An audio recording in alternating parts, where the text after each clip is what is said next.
Hey, Tim, what would have changed about that game had Mason Crosby made that field goal and Aaron Ripkowski been able to hang on to that football? Well, I think you're right on it. It's certainly a different game.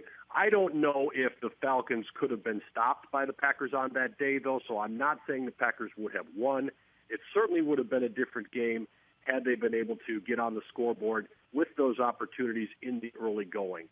And based on what they had been doing, you think Mason Crosby's going to make that kick, and you think Aaron Ripkowski's not going to fumble. I give the Falcons credit for tackling the ball on that play. They made the plays in that game. But there's no question it would have been a different game. The Packers had been very successful, staying close, playing on the lead, that sort of thing. Had they been able to do that, then I think they put some pressure on the Falcons because of how good the Packers had been over the last 8 weeks.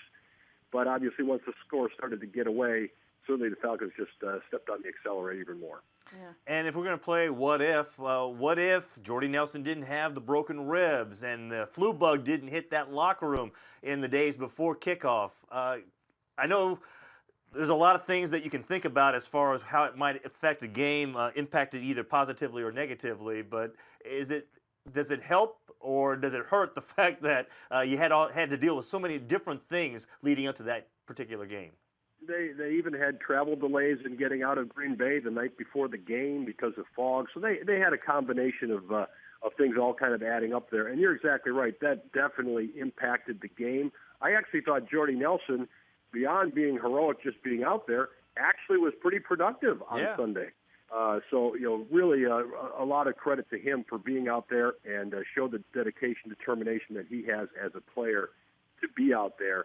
But certainly the things that could have gone against the Packers did. And then let's just be honest, guys.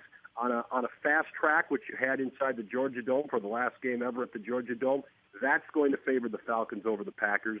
Had that game been at Lambeau Field, well, then maybe some of those speed differences are not as pronounced, that sort of thing. So a tremendous game of what if. That's what we all do after you watch a big football game. And certainly that's what the Packers will be doing now, too, as they try to figure out how they can build off this year into next year.